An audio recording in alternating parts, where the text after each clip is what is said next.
మిర్చి రైతుల గురించి మాట్లాడే నైతిక హక్కు జగన్మోహన్ రెడ్డికి లేదని మంత్రి నాదెండ్ల మనోహర్ మండిపడ్డారు. వైసీపీ హయాంలో రైతులను నిట్ట నిలువున ముంచేసిన ఘనత జగన్దే అని ఆరోపించారు. నెల్లూరు జిల్లాలోని ఆత్మకూరు, కొవ్వూరులో రైస్ మిల్లులు, స్టాక్ గోడౌన్లను మంత్రి ఆనం, ఎంపీ వేమిరెడ్డితో కలిసి పరిశీలించారు. సిబ్బంది నిర్లక్ష్యంపై తీవ్ర స్థాయిలో మండిపడ్డారు. ఇక తమ ప్రభుత్వ హయాంలో రైతులను అన్ని విధాలా ఆదుకుంటున్నామని చెబుతున్న నాదెండ్ల మనోహర్తో మా senior coordinator Muralikrishna face to face.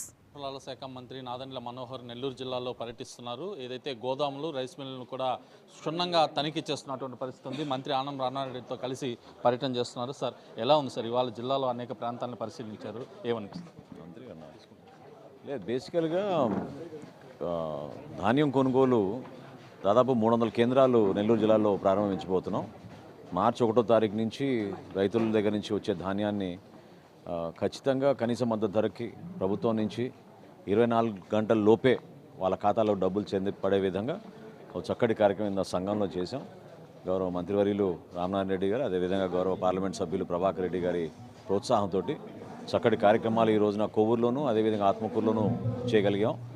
రైతుకు ఒక భరోసా నింపడానికి, అట్ ద సేమ్ టైం ప్రభుత్వం చేస్తున్న ఈ కార్యక్రమాన్ని ప్రతి ఒక్కరికి తెలిపే విధంగా, వాళ్ళు కూడా అందులో భాగస్వాములు అయ్యే విధంగా ప్రతి గ్రామంలో కూడా ఒక మంచి మార్పు తీసుకురావడానికి ఒక ప్రయత్నం. సార్, గోదాములు తనిఖీ చేశారు. ఎలాంటి పరిస్థితులు ఉన్నాయి ఇక్కడ గత ప్రభుత్వంతో పోలిస్తే? కొవ్వూరులో ఈ రోజున MLS పాయింట్ ఇక్కడ తనిఖీ చేసాం. ఖచ్చితంగా ICDS ద్వారా మేము అందించే సరుకులు నాణ్యత ఎట్లా ఉందనేది మేము చెక్ చేసాం. కొన్ని లోపాలు ఉన్నాయి, సరి చేసుకోవాల్సిన అవసరం ఉంది. తప్పకుండా దానిపైన ల్యాబ్ టెస్టింగ్ అవన్నీ చేయించిన తర్వాత బియ్యం విషయంలో కానివ్వండి, రాగి విషయంలో కానివ్వండి, లేదా కొంచెం ప్రభుత్వం అందించే వివిధ సరుకులు, చక్కెర కానివ్వండి, వీటన్ని పంచదార కానివ్వండి, అన్ని ద్వారా కూడా ఎక్కడ ఇబ్బంది లేకుండా అంతిమంగా వినియోగదారుడికి ఒక నమ్మకం, ఒక భరోసా కలిగే విధంగా పౌర సరఫరాల శాఖ నుంచి అనేక మార్పులు తీసుకొచ్చాం. గత ప్రభుత్వంలో జరిగిన స్కామ్ మీ అందరికీ తెలుసు. ఆ స్కామ్ని అధిగమించి ఒక మంచి వాతావరణంలో ప్రజలకి మేలు చేసే విధంగా మా ప్రభుత్వం, మా కూటమి ప్రభుత్వం ప్రజల్లోకి. మిర్చి పంటకి సంబంధించి రైతులకి మేము అండగా ఉన్నాం, కూటమి ప్రభుత్వం పూర్తిగా నిర్ణయిస్తుందని చెప్పి జగన్మోహన్ రెడ్డి మాట్లాడినటువంటి పరిస్థితులు మనం చూస్తాం. ధాన్యంకి సంబంధించి కూడా అనేక విమర్శలు చేస్తున్నారు. ఏం చెప్పబోతున్నారు కూటమి ప్రభుత్వం? రైతుల గురించి మాట్లాడే అర్హత వైఎస్ఆర్సీపీ నాయకులకి ఎవరికీ లేదు, ప్రత్యేకంగా జగన్మోహన్ రెడ్డి గారికి. ఎందుకంటే 1674 కోట్ల రూపాయలు ధాన్యం కొనుగోలు చేసి డబ్బులు చెల్లించకుండా పారిపోయిన వ్యక్తులు వీళ్ళు, మోసం చేసి.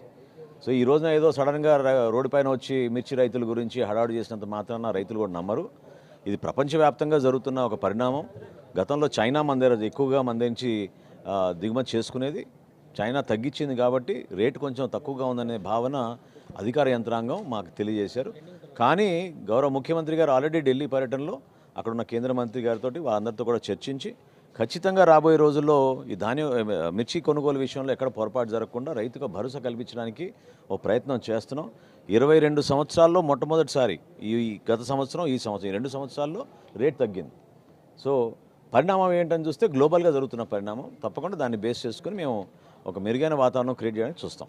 మొత్తం మీద రైతుల గురించి, ధాన్యానికి సంబంధించి వరి రైతుల గురించి మాట్లాడే హక్కు జగన్మోహన్ రెడ్డికి లేదని చెప్పి మంత్రి నాదెండ్ల మనోహర్ కూడా చెప్తున్నటువంటి పరిస్థితి ఉంది. ఏదైతే నెల్లూరు జిల్లా వ్యాప్తంగా కూడా అటు మంత్రి ఆనం రామనారాయణ రెడ్డి, ఎంపీ వేమిరెడ్డి ప్రభాకర్ రెడ్డితో కలిసి ఇటు నెల్లూరు జిల్లాలోని ఆత్మకూరు, అదేవిధంగా కొవ్వూరు నియోజకవర్గాల్లో అనేక పర్యటనలు కూడా చేపట్టారు.